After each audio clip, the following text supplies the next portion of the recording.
I'm Mary Wing Soares, and this is another episode of Transparency in Government. With me today is our town manager, Kevin Smith. Thank you so much for coming. Thanks for having me again, Mary. Yeah, we've been trying to have this for a few weeks now, and something seems to come up each and every time. So I'm glad we were able to do this, even though for the school it's a snow day. It is, but we're both here. Right. We don't stop for snow days. No, I don't. And I was talking to my son, and he was saying this would not have been a snow day for him. He would have been in school. This is true. I do have a hard time thinking that 20 years ago when I was in the schools, it would have been the case. Right. Well, I grew up in Vermont, and we used to have to walk in this kind of stuff all the time. I believe we didn't it. have buses. Yeah. So. By the way, I just said 20 years ago, and it's more than that. Yeah. I'm older, much older than I That's think okay. I am. So. We still all think we're younger than we really are. At least I do anyway. So I have a litany of things that I wanted to talk to you about before we get into the election, which is coming up, in the month. Friday, Sure. Which this will not air before that happens. Saturday is the deliberative session, and all of the warrant articles will be there. They will all pass in one form or another onto the ballot. So it is important that we talk about them. But since we had the chance to speak before, there has been all the controversy about the apple trees along Gilchrist Road, and about the I do want to talk about the charter change and how that's going to be. And you have new people in Old Home Day, on the Old Home Day Committee. Right. So I wanted to talk about all of those things. Sure. And then we'll get to this. Okay. Okay? Sounds So good. first, let's talk about the trees. Yes. I was specifically disappointed. I was one of the most vocal people about making sure that we kept those 3 rows of trees, but I did always understand that they would probably be planting a row in between the 2 rows. Well, and that seems to be where there's confusion. If you look at the minutes from the PUD planning process at the time from 2013, the minutes would seem to indicate that the understanding and the agreement is that you would have 3 rows of trees along Gilchrist in the existing spots where the 3 rows were.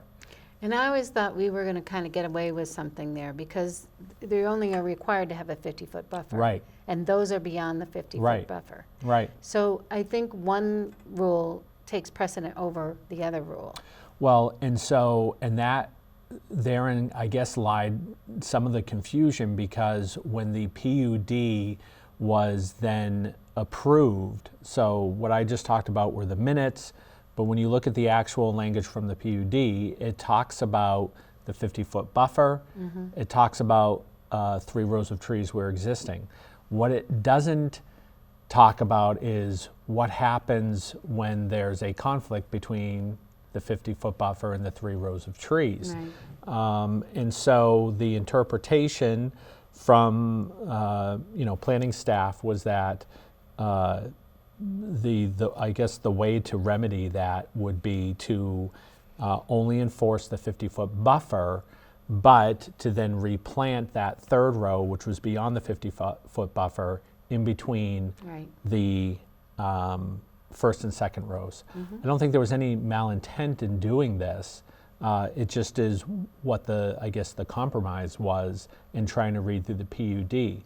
As I said, the minutes from that planning, I think, are a little bit more clear about what the intent was. The intent being that the 3 rows should have stayed where existing, Right. and that in the case of a conflict, the existing 3 rows would take precedent over the 50-foot buffer.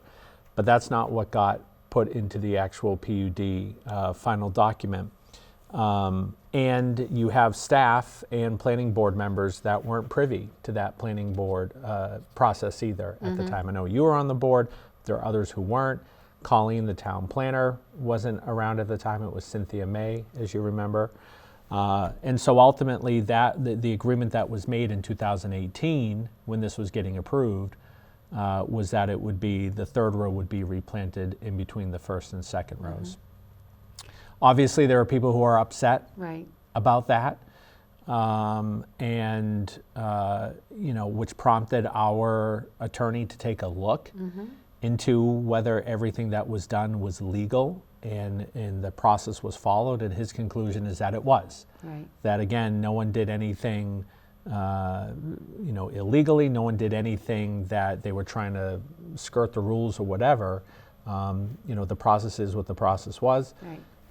There were public hearings on it. No one showed up to at that time to protest Right.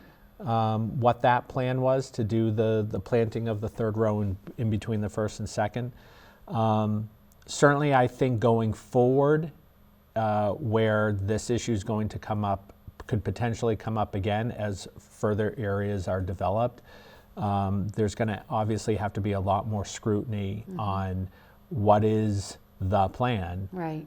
before any trees are actually taken down, to make sure that it's in compliance with what the intent of the planning board was at the time and what the intent of the PUD master plan Right. is.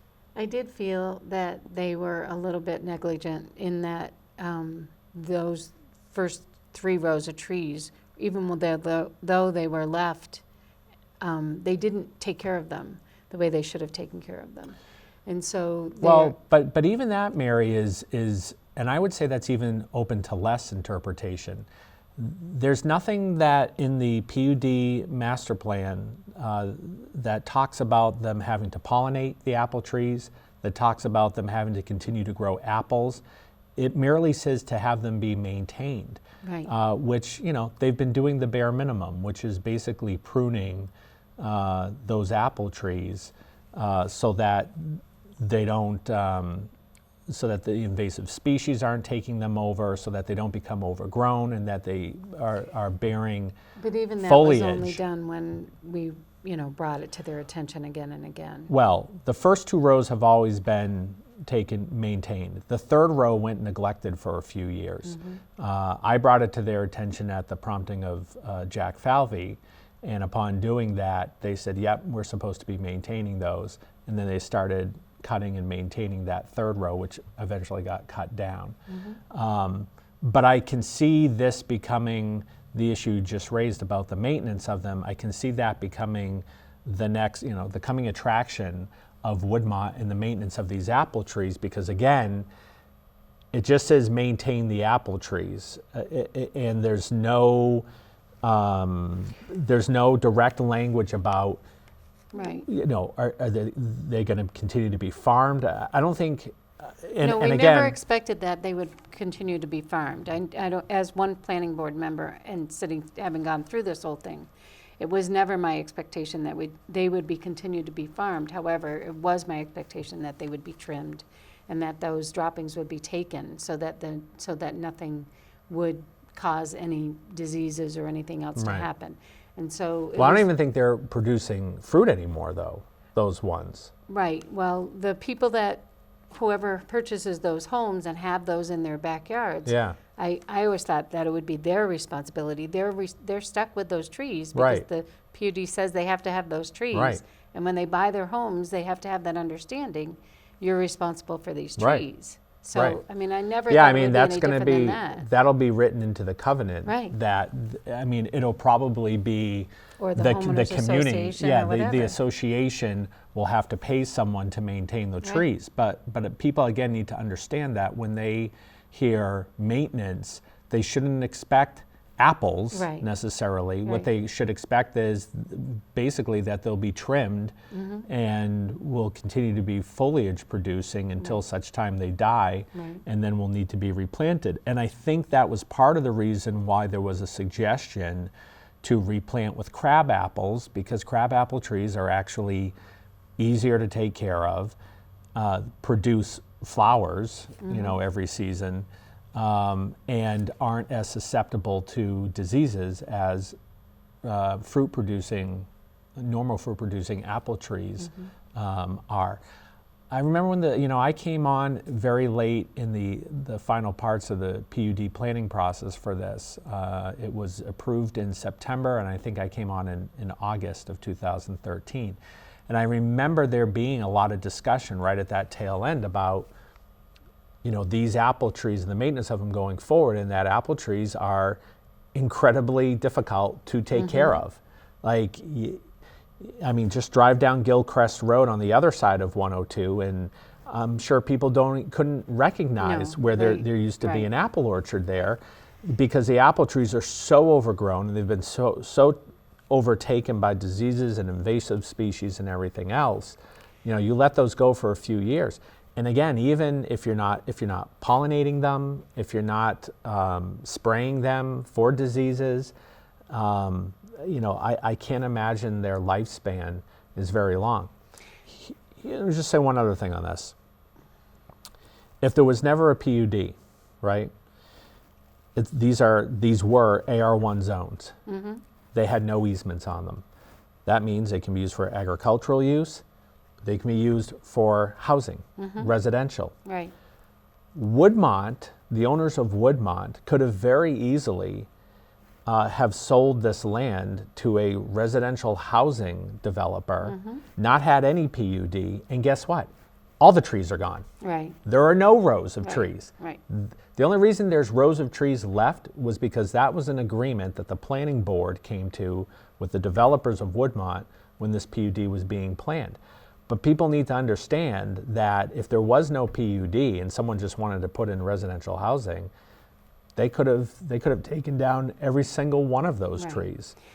And, again, as one member of the planning board having sat through this whole thing, I thought it was a pretty small price for them to have to pay to deal with taking care of those trees, regardless of whether they are more difficult than crabapple trees, because they are, reaping the benefits of all that beautiful land. But when you say take care of, what comes to your mind? Well, what comes to my mind is I didn't expect that they would be fruit producing, but I did expect that they would not become, that they would be taken care of, that they would be trimmed, and that the trimmings would be picked up, and that everything would be mowed underneath it, and that it would maintain, be still a very nice looking Well, and I tree. think for the most part that's happened on those.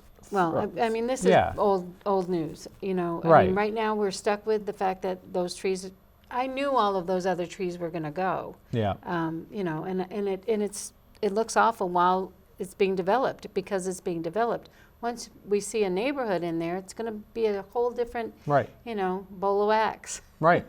That will be. Yeah, so, that's going to be a positive thing. And in the meantime, they're also getting rid of all of the bad soil that had been there, having had all the chemicals in it from, all of the trees and everything else.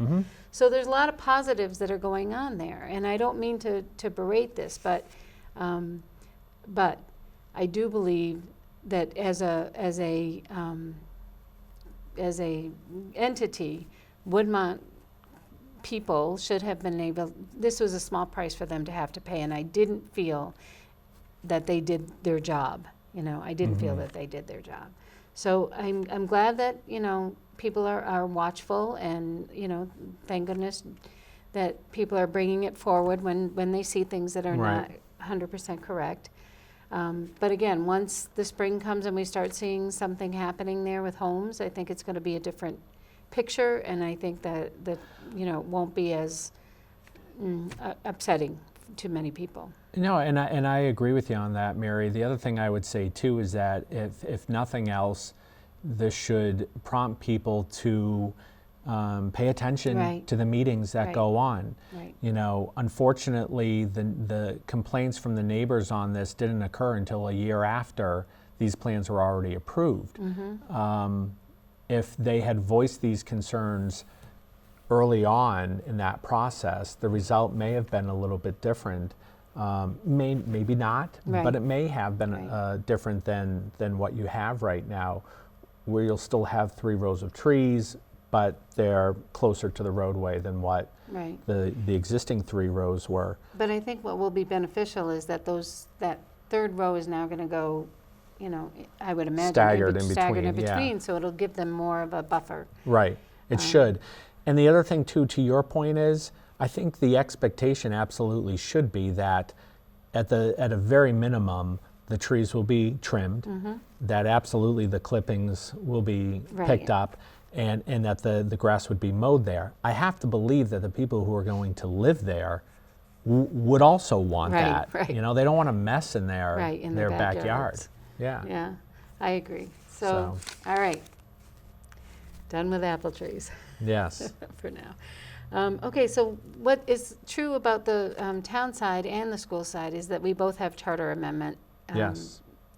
articles on the ballots. Well, they will be on the ballots after Friday and Saturday. Right. So the charter amendment is going to do the same thing for the town side as it's going to do for the school side, isn't it? In that you will now be able to no longer have to have your supplemental budget. Right. The things that you have not been allowed to include in your budget, your bottom line budget, will now be able to be included. Those contracts that the people have not voted on, that the town council has voted on. Is that the way it goes, or is it different for the town side? No, it's essentially the same, right? So, contracts, you're right, contracts that have been voted on, that have been approved, will be able to go as part of the Like your default budget. garbage. Yeah, Okay. absolutely. That would be a good one, right? Right. That could now go into the default budget if the Mm-hmm. charter amendment is approved, rather than having to go on to the supplemental.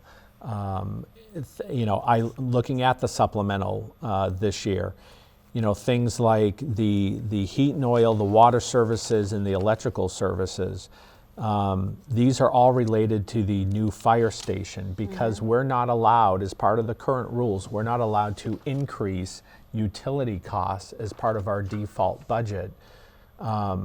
Obviously, the utility costs are going to increase when you have a fire station that's just increased its size, by 3 times of what it used to be.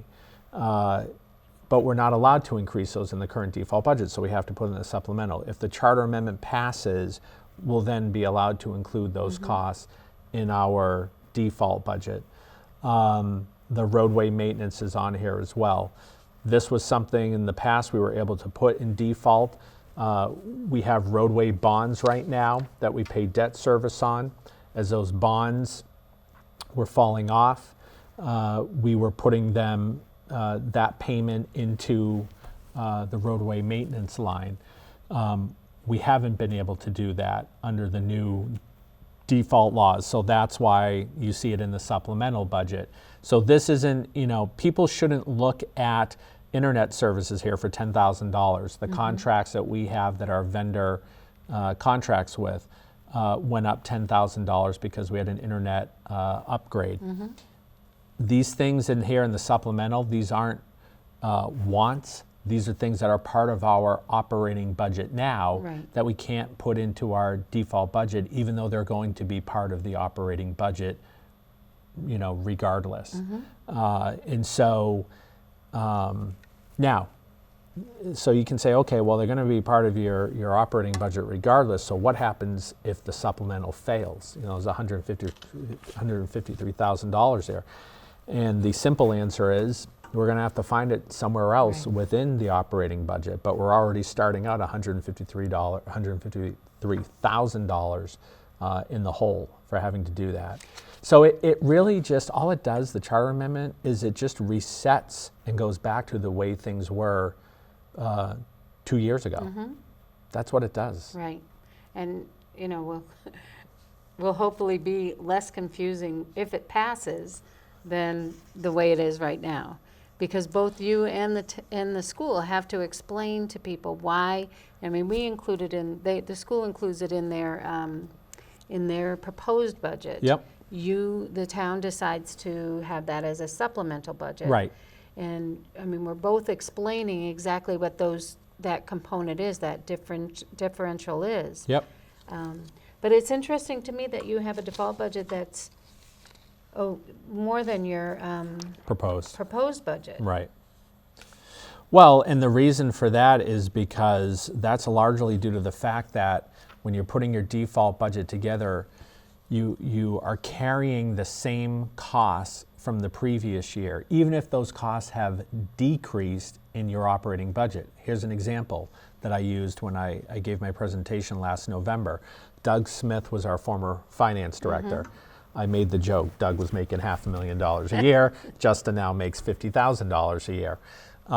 But there was a pretty there's a substantial differential. gap between what Doug was making, he had 30 years experience, Right. and now what Justin is making. The default budget carries that previous salary that Doug was making because you carry all of the same costs. However, the proposed budget are the real costs. In this case, it went down. We had a number of those happen on the town side where the default budget costs were higher than what the actual costs are. And so that's why our proposed budget is under the default budget now. The reason it's $40,000 lower, because at the start of this process it was only about $6,000. The reason it's about $40,000 is because the merit and step increases for employees are actually further on in the warrant article and are included in the union contracts. Okay. If the union contracts fail, we don't give step and merit increases, so they're not in our proposed budget. So the only way they're going to get their step and merits is if the contracts are passed. So Okay. those are built into the contracts further on in this in the warrant. So does that make people, will that mean that next year your operating budget is going to balloon quite a bit? Why would you say that? Because it will include all of those step increases. If all of those articles pass, Yeah. it'll include all those step increases, and it will include all of the things that are in the supplemental budget right now.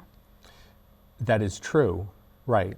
So when people, now, here's the thing, if the supplemental passes and the contracts pass, yes, those things become part of the operating budget Right. next year. Each one of these things has a separate tax impact when you're looking at them. So you can add up the tax impact as you're going through it and figure out, okay, this is what the tax impact is going to be later this year, because whatever gets voted on here in March affects the tax December. rate in December. Right. Yeah. So, I prefer not to use the adjective or the verb balloon. But I mean, it is, but what you're saying is right, that the warrant articles, whatever gets voted on here, become part of the operating budget. Not everything, but Right. things like the supplemental and the union contracts. Now, in a normal year, when we don't have union contracts, steps and merits are included in the operating and default budgets. Right, In this case, they're not, because it's a contract year. right. And it's a really big contract year. I mean, Yeah, we like have 5 of them. everybody. Yep, all but one. Right. So, I know the difference between these, but please explain the difference between the reason that you're saying that you only have to raise $20 million in property taxes, but you have a $37,000 Yep, budget. 37 million. Million I wish it dollars. was I know, 37,000. and, That's you know, okay. I know, I knew what you meant. People Steve Young says that all the time, 15 million, there's 1,000 instead of 15 Million. Yeah, so the reason we only have to raise 20 million, 20.4 as opposed to 37 is because it's offset by other revenue sources aside from property taxes. And I'm glad you brought this up, because if people look at what our proposed budget was last year that passed versus this year, they're going to go, oh, it went up a lot. The reason it looks like it went up a lot is because the sewer account, which used to be a separate warrant article, is now included in the operating proposed budget. It's $2.5 million. Okay. That sewer account, $2.5 million, is offset by user fee revenue. Right. So you've got, the way we do government accounting is you have two sides of the ledger. You have your appropriation side, you have your revenue side. And so on the appropriation side, there's 2.5 million. You have to gross up your budget to show that. Sure. It doesn't get netted out. A lot of times people think if you've got the offsetting revenue, you get the appropriation, you net it. No, it's have not to how you show do it. it. You have to show it. Right. So you gross it up. You have 2.5 million from the sewer account and the appropriation. You have 2.5 million in user fees, and that's how it gets offset. And so that's why the amount of money that needs to be raised in property taxes isn't anywhere near close to what Right. the actual operating budget is. If you took out that sewer account and you merely look at year over year, the operating budget last year, everything that was passed versus this year's what's being proposed, it's a 1.78% increase, Okay. under 2% increase. Well done, sir. Well,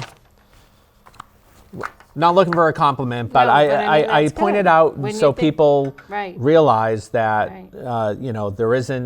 there's not a fluff being put into these budgets. No, and I'm not suggesting that at all either.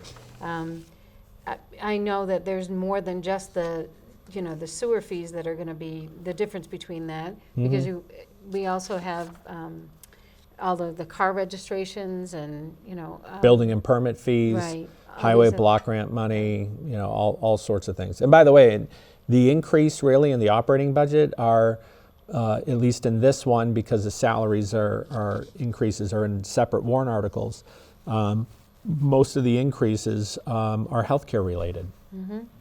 Healthcare, by contract, that we have to continue. We have to accept the increases on that. And I think our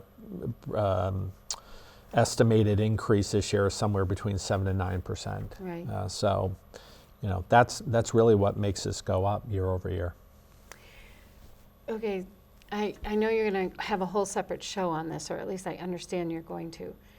You gotta explain why you have 3 things that are talking about the outside police detail fund. Okay, so here's what we got.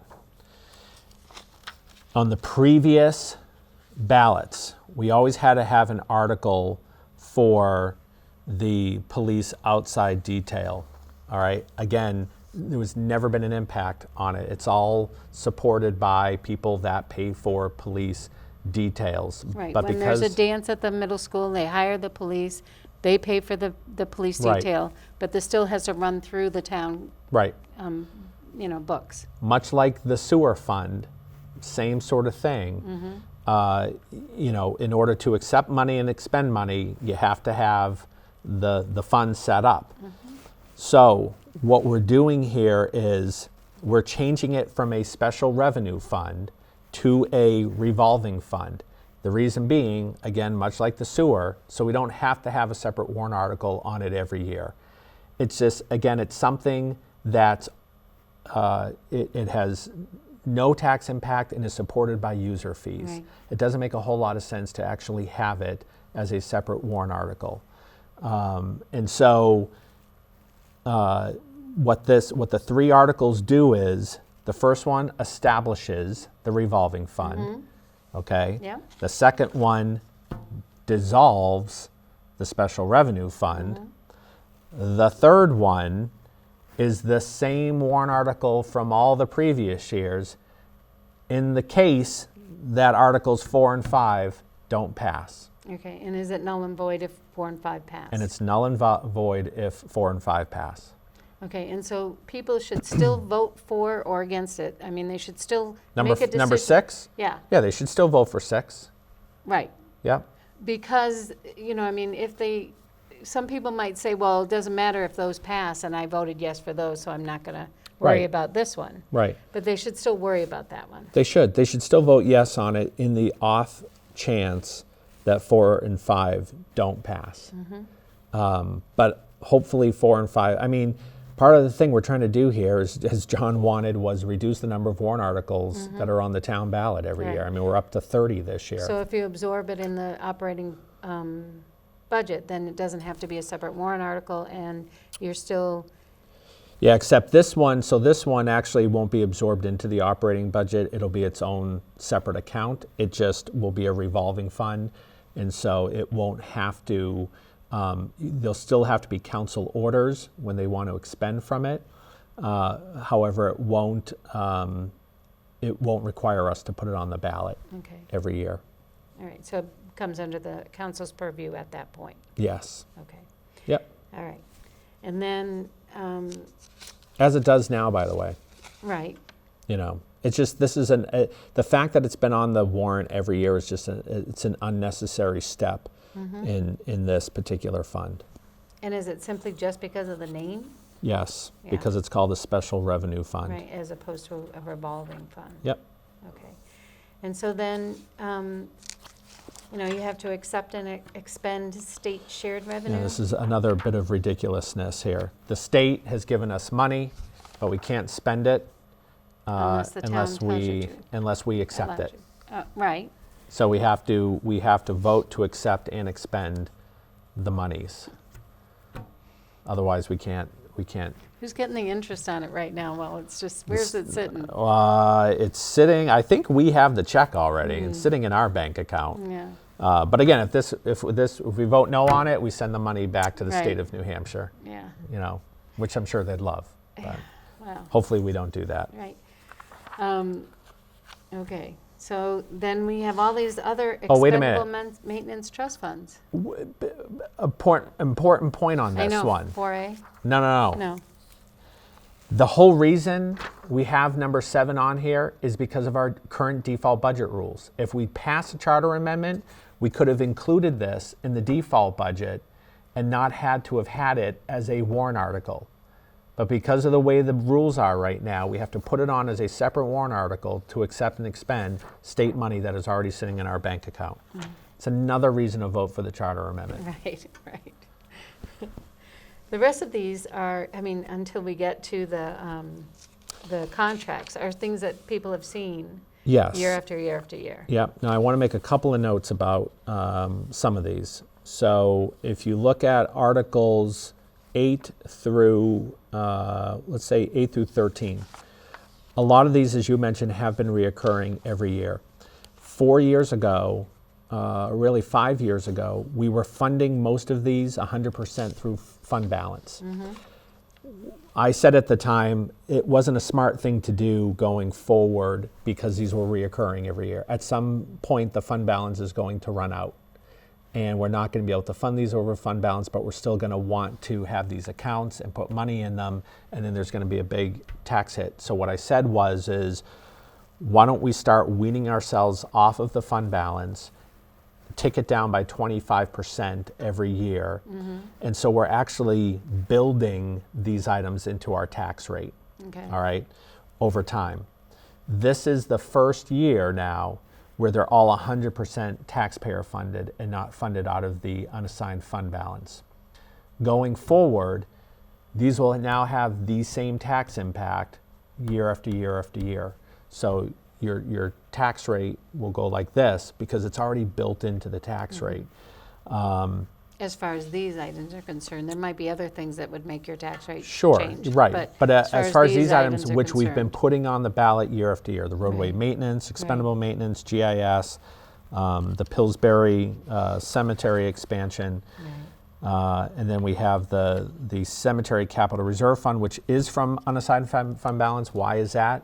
We don't have to have it on the ballot every year, but it's a relatively low expense too, $20,000. It's not a huge hit to the unassigned fund balance. But then capital fire equipment reserve. The cable capital reserve fund, this one's a new one that is on the ballot this year because the Department of Revenue told us in order to expend monies out of this fund, we have to have it on the ballot. Okay. We hadn't in the past. DRA said, no, you have to. And so that's why it's on here this year. If we can figure out a way to get it off in the future, we will. I don't know if we can because it's a capital reserve fund, but we'll see. Is that also, that one is also That's paid, so by that, all this. server user Yeah, fees, well, right? this is actually paid by Comcast.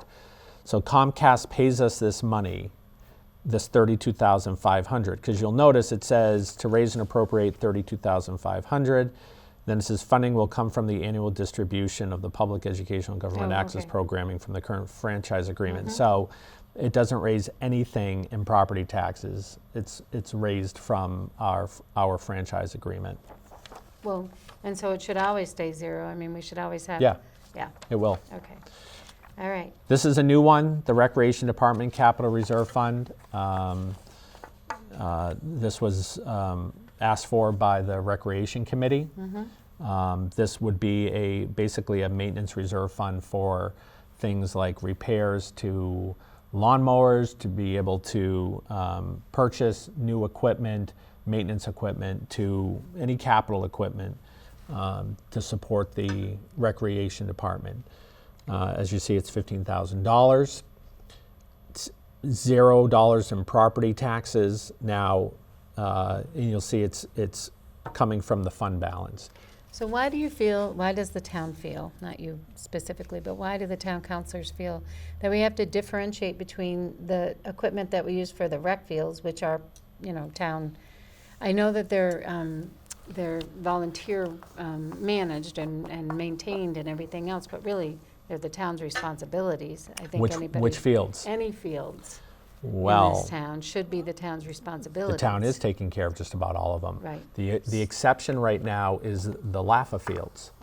The town takes care of all the West Road fields. Now, you do have the soccer groups, which do assist in helping to maintain, but the vast majority of the work is done by the town in So taking care of those fields. So the mowing and the Yep. everything else. So Yep. this is why I'm saying, why would there be a differentiation between the equipment that the town owns and uses Yeah. and what the rec needs to use? I guess I'm not understanding. Why do we need a capital reserve fund for equipment Yeah? for the rec department to use? Yeah? If they're part of the town? Why wouldn't it just fall under town's equipment? Oh, I see what you're saying. Well, it's no different than fire department equipment. We have a fire department. They're Right. part of the town. Right, But but they the- have their own special capital reserve fund. But that's for trucks and those are things that are specific to the fire department. You don't Right. buy the fire department a lawnmower, do you? Or a snow blower? Not from these. These are for items that are specific to the rec department. What, I'm sorry, I just don't get what kind of equipment, you mean, are you talking about, Well, again, I go back to so the rec department has their own equipment, lawnmowers being a big part of it. There's aerators, there's seeders that all belong to, yes, they're town property, but belong to the recreational department. So they have their own equipment needs, much like the fire department has their own equipment needs. I know, and I'm not making myself clear, because you do the same types of jobs on town property that are not rec land, like, for example, the town common. I'm sure you aerate the town common and That's all contracted. Okay, all right, so the town doesn't. Almost all of the town maintenance landscaping. department doesn't do any of that stuff? No, almost Okay. all of the landscaping is contracted out to contracted providers. I think we have 3 or 4 Okay. that maintain the cemeteries, that maintain the town common, that maintain the town complex, the police, fire, Okay. library. Well, so that makes The- sense then, because you wouldn't have this store of equipment. No, Okay, no, we don't. all right. Does that help answer the Yes, question? it Okay. does. Yes, this equipment, I think there may be an older lawnmower in the Public Works garage that is for the medians, grass medians in town, in some cul-de-sac areas that they'll go out and cut. But they're 2 different types of equipment from what the Recreation Department is using versus what DPW frankly doesn't have Okay. in order to service the rec department. All right. It's a great question, though. Here's something that's come up before: the sidewalk in front of the schools on Mammoth Road. Now, the school maintains that sidewalk. I just saw them out there today, actually. They have a special piece of equipment to do that sidewalk. The town doesn't own that equipment. If the town were ever to take over that sidewalk, we'd either have to purchase our own or purchase it from the school district, which I'm told the school district uses that equipment for other things as well. So we'd probably have to purchase our own. But it gets to the point that we don't have the same type of equipment that the school has. So much like this, the town doesn't own what the recreation department needs to maintain the fields. Okay. You answered my question. Okay. Thank you. It's probably the longest discussion we're going to have on any of these warrant No, articles. because I do have questions about the paving of the parking lot Okay. in Town Hall. Yep. Why wouldn't that fall under, like, the road maintenance trust? Why couldn't it just be part of that? Why does it have to be its own special? Because that's not built into the program of items for, so you could increase, it's a good question, Mary. You could increase, You know, have I ever asked you a bad question? no, you That's what I haven't. want to know. You haven't. Which article is it? So yeah, you could increase Article 9 by 200, Article 9, nope, sorry, Article 8 by $265,000 if you wanted to include it as part of roadway maintenance, except that would have to get clarification, this sounds crazy, from DRA as to whether a parking lot can fall under a roadway maintenance article. I think they'd probably say, yes, it can. It's part of the town's roadway systems. But the monies that are appropriated and are being asked for in roadway maintenance is for all of the town roadways we have programmed to do every year. So that's why there has to be separate monies to be asked for to do the parking lot at Town Hall over. Okay. So could you add it into the roadway maintenance? Yes, you could. The reason it's a separate one, though, is it's a one-time thing. That's the other thing. The roadway maintenance, as we talked about, reoccurs every year. It's the Right. same amount every year. So that's why we put it on here. So on the school side, if the people say, no, you can't raise and appropriate the money. So if they say no to this. Yep. Can you fix the parking Nope. lot? Okay. Nope. All right. And I don't know, you know that when we have $37 million, nobody talks about it, but when we have $250,000, they spend an hour on it. Yep. Did the town council go out to bid, or how did they figure out All right, that this is so- going to be 250? So we go out to bid for our roadway maintenance, all of our paving work, the shim and overlay. We go out to bid on that. The best price and value by far has been Continental Paving. So that's why they do the majority of all of our paving work in town. We went to them for an estimate on this for the 265, or excuse me, for the paving work. This isn't, if you've been over to that parking lot, anyone who says that the parking lot, that doesn't need to be done over, in my opinion, they don't care about the town facilities. It's in disrepair now.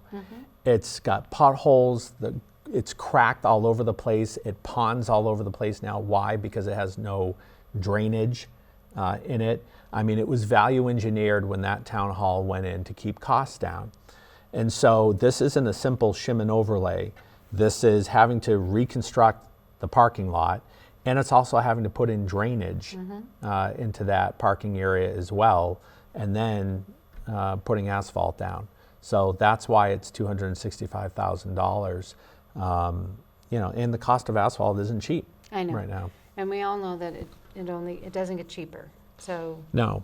But again, going back to your question about the bidding, yeah, we've bid out our roadway work, and Continental Paving is by far the best value and quality that we can get right now. so then we get to the contracts. Yes. The reason that you have, well, first of all, I noticed that you have a few contracts that are 5 years, and then you have one contract that's 3 years. Okay. So why wouldn't you, I know this question was asked, but maybe we have a different audience than the town council does. Why wouldn't you stagger them, have one be a 2-year, one be a 3-year, one be a 4-year, one be a 5-year? Yep. So that they don't. Well, all I come. realize that's what people might want, one, so that you're not having 5 contracts or 4 contracts hit the warrant all in 1 year, so that it's, I guess the tax impact, if you will, would be staggered over years. And so you don't have 5 warrant articles. For the people doing the negotiating, if you've never done union negotiating, Right. It's not fun. It's not a fun process. It's a long process. It takes a lot of work. It's at least 8 months to a year long, just from the time you start negotiations until you can usually get an agreement. And so our preference is to do longer term contracts. The other thing is, for us and for the employees, it provides more stability in knowing what to expect for 5 years as opposed to, say, 2 years. Right. We've done, in one of my first years, we did a 1-year contract. We couldn't come to an agreement, so we did a 1 year, 2%, Right. passed it, and we were at the table the very next day. I know, it's You know? frustrating. Could you eliminate all of the in-between articles, the ones that say if it doesn't pass? No, listen to my question. Okay. Couldn't you eliminate those and have one that says, if any of the previous 4? Nope, No? we Why? asked. You did We ask? did. We asked Department of All right. Revenue. Okay. And they said, nope, you have to have a separate one for every single contract. So I went to another town meeting, Yep. and the people at the first part of the town meeting said, we want to get rid of that article. And so they took it off Yeah. they took it completely out. That it's a one shot and done. If they don't pass the budget, they don't pass Yep. the contract, tough luck, they gotta wait a year. So interesting that we do this, but It is. for another bite at the apple, they're like, no, they get one bite and that's it. So were there any that you felt that you were needed to specifically talk about that was more, and I mean, they're all important, we want them all to pass. Who are these people? It's a great question. Another great question, See, Mary. I tell Another ya. great question. So let's go through them, and I'll tell you who these people are. So you've got, all right, so 18, which is 1801, they are all of our town clerks and our public works garage workers. Don't ask me why the garage workers and the town clerks are grouped into one union. It's how it was set up long before my time, but that's who you've got in this particular union. Article 20, these are our, I would say, senior managers in both police and fire. So these would be your, in fire would be your battalion chiefs. In the police, it would be your captains and your lieutenants that are in this particular one.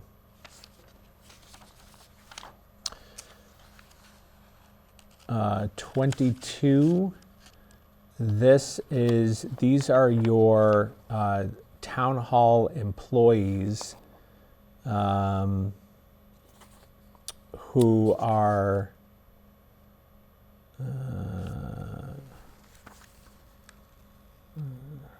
just want to make sure I have the right one here.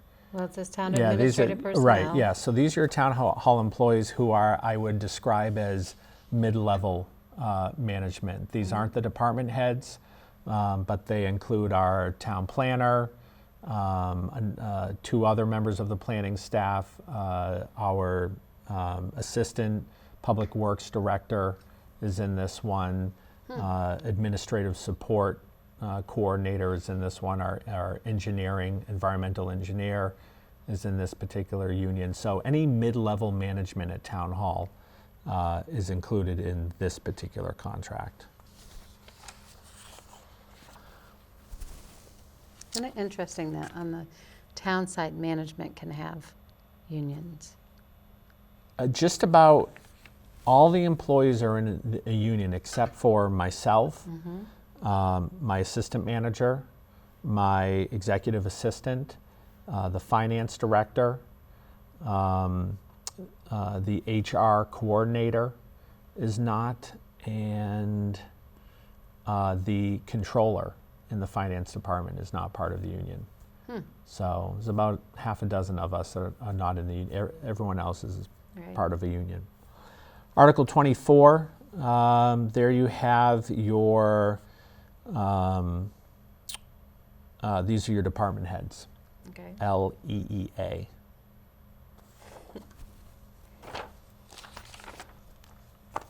And I should also mention, in 1801, I said clerks and the garage workers. That also includes administrative assistants at town hall as well. And then the last one here, you have, these are your police patrol officers for the most part. Patrol officers and sergeants are in this one. And they're only a 3-year. And that's a the only 3-year. one that's a 3-year. Correct. Everyone else is 5 years. Yep. And so why did you decide that you only wanted 3 years for We them, or didn't decide it. They decided. They decided it. Yep. Okay. All right. Okay. All right. And so then, climate pollution, is this? Well, before that, Right. there's Keno. Uh-huh. Yes, there So Keno, if it's approved, it can theoretically go into any bar in the town limits. Not every place has to have it. Not every bar, I should say, has to have it. Not every bar wants to have it.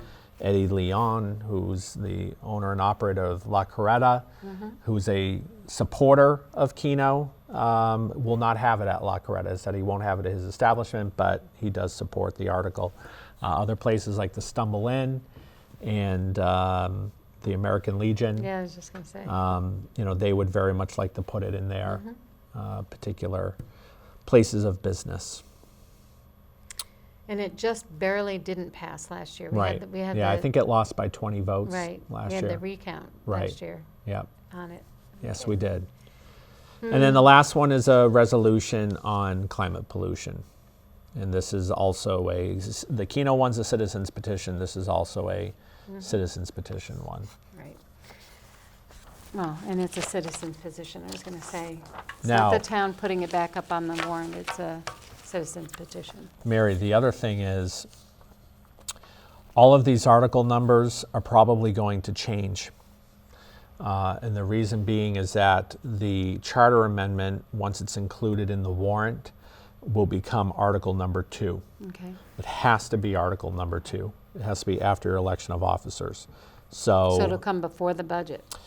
It'll come before the budget. What we're waiting for clarification on is whether or not the charter amendment actually needs to be numbered as an article. That we don't know the answer on yet. If it doesn't, then all of these numbers stay the same. If it does, then we have to change all of these numbers, bump them up one. Right. How many pages do you think this is going to be this year? I don't know. It's going to be quite a few. Last year, we had 2 double-sided pages It's going from to the be town. it'll be more than that. Yeah. Yeah. Yes. Well, that'll be fun. There'll be a lot of time in the voting booth. Yes, it will. Voting, well, I don't think this is going to be shown before the deliberative session, which is tomorrow night, Friday night, February 6th. and Saturday morning. And Saturday morning, right. The Yeah. school side is Friday night, and Saturday is the town side. Right. But the election is March 10th. 10th. I almost want to say the 8th. March 10th, 6 March 10th. a.m. The polls open. Yeah, just so happy that they made the decision to start at 6 a.m. And they close at 8 p.m., right? 8 p.m. Yeah, Yep. 6 to 8. yeah. I want people there at 6 o'clock, and I want people there at 5 of 8. Well, I'll tell you, the last few elections we've had, there's been a lot of people there at 6 and very few at 8 o'clock. Interestingly enough, I think what's happened is people used to come in later in the evening, and the crowds were enormous, where to the point where I think one of the years we had to keep the polls open later just to get everybody in and accommodate it, because there was a line even at 8 o'clock. Now I think people have said, well, I'm avoiding that mess. I'm going to go in the morning. Because Right. the mornings now have been a lot of people. And even for the presidential in 2016, we had nobody coming in the door at 8 o'clock. By Wow. 8 o'clock, it was same thing in 18. You know, the off-year election, general election, we had no one coming in by 7:45. There were no cars coming in the parking lot. But we had heavy, heavy turnout in the morning. Right. And I think that'll probably continue. So if anyone watches this and you want to know what's a good time, come in at like 7:30. Right. Or noon, nobody's there. You know what, though? One of the things that I would compliment the town on is, I mean, I compliment the town on a lot of things, but one of the things as far as the election is concerned is that check-in is much more streamlined. They've gotten very good at it, Yeah. yes. Yeah, especially with the e-poll books, it's Right. made things a lot quicker. You don't have to go into your particular letter now. You can just go to whoever you want to go to, the shortest line. Right. We've tried to make the in and out a lot more efficient. As you know, you're there a lot. And there we've all heard day. we've heard that feedback as well. Right. Yeah. I know we've gone gone over way here, over. Mary, but is there any other No, items? those were the items that I had on here. Old Home Day was the other thing. Yep. You know, I just, the tone of the whole, we've got new blood and we've got new everything else, you know, the old blood wasn't doing such a bad job, No. you know, but I'm glad to see that other people have stepped up because you know, I was one of those people that retired this year Yep. from that committee and, or resigned. No, and I hope to the extent that people thought that there needed to be a changing of the guard and new blood being, I mean, that wasn't the impetus for it at all. It's that, and all those people did a great job. I mean, as evident by, you know, what people have seen over the last few years, more than the last few years. But, you know, a lot of people like yourself decided it's time to step back, let new people show up. And I think our first meeting had 30 people at it that want to help and volunteer. That's exciting. It is. It's very exciting. I'm glad you to know? hear it. And you know, I think the goal going forward is to keep all of the great aspects of Old Home Day going. Right.